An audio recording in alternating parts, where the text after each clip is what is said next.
안녕하세요. 나는 간암 말기 이후 지금 더 건강해졌다. 저자 최송아입니다. 간힐리언스라는 간암 치유 프로그램을 운영하고 있고요.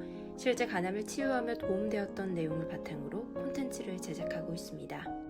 오늘은 간과 밀접한 담도에 관한 이야기인데요. 담도, 담낭의 암은 명확한 원인이 밝혀지지 않았습니다.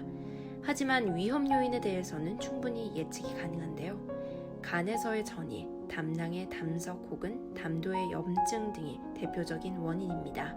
결국에는 담도가 막히게 되면 쉽게 출입하지 못하는 탓에 압이 높아지고 빌리루빈 수치가 상승하게 되는 탓에 황달과 진한 소변, 피부의 가려움증 등을 동반하게 됩니다. 심각한 경우 담즙이 배설되지 않아 대변이 하얗게 나오기도 합니다. 특징은 간 염증 수치는 크게 증가하지 않아도 담즙의 배설과 관련된 수치가 이상 반응을 보입니다. 또 어느 쪽에 담도가 막히는지, 종양이 어디에 생겼는지에 따라 증상이 하나도 없거나 혹은 느껴지기도 하는데요. 3명 중 2명은 가려움증을 느낀다고 하니 예민할수록 쉽게 신호를 느끼기도 합니다. 담도에 직접적인 문제가 아닌 경우에도 폐소에는 나타날 수 있을까요? 네, 그렇습니다. 간 기능이 저하되고 단백질 분해를 충분히 못하면 같은 양의 음식을 먹어도 암모니아가 많이 쌓이게 됩니다. 이 경우 파괴된 적혈구들이 제대로 처리되지 못해 막힘 증상이 있을 수 있고 간이 커지거나 다른 장기들의 압박으로 인해 통로가 막히기도 합니다. 이 경우 응급처치로 담도 배액관을 통해 고여서 빠져나오지 못하는 담즙을 빼내기도 하는데요. 상당히 농도가 짙은 것을 볼 수 있습니다.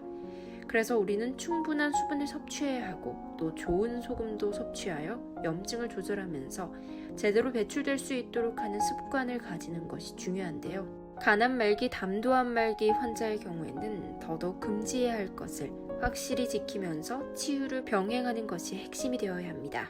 담도 배액관을 통해 담즙을 배출하고 황달 수치가 내려가면 안정을 찾은 것 같지만 사실 근본적인 문제를 해결하지 못한다면 과정은 반복되고 점점 더 해결하기 어려운 상황을 겪는 것을 많이 보게 됩니다.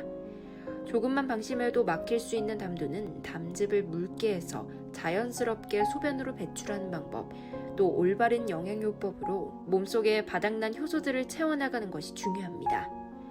천연효소는 암세포가 가장 좋아하는 당과 알코올화된 효소가 아니기 때문에 불필요한 암모니아, 위산을 발생시키지 않고 환자에게 부담되지 않게 영양분을 채워나갈 수 있습니다. 그래서 식사가 아직 가능한 경우 아직 충분히 시간이 있다고 볼 수 있는데요. 대부분의 암이 그렇지만 담도암과 간암의 경우 간내 담도암은 해부학적으로 간암이라고 보는 만큼 근본적인 치유의 핵심은 일맥상통합니다. 담도암이 다른 암에 비해 까다로운 이유는 주변 림프절과 아주 근접해서 림프 전이가 쉽기 때문입니다. 그렇기 때문에 림프가 막히지 않고 신체 온도가 항상 떨어지지 않도록 하여 염증이 생기기 쉬운 환경을 만들지 않도록 주의해야 하는데요.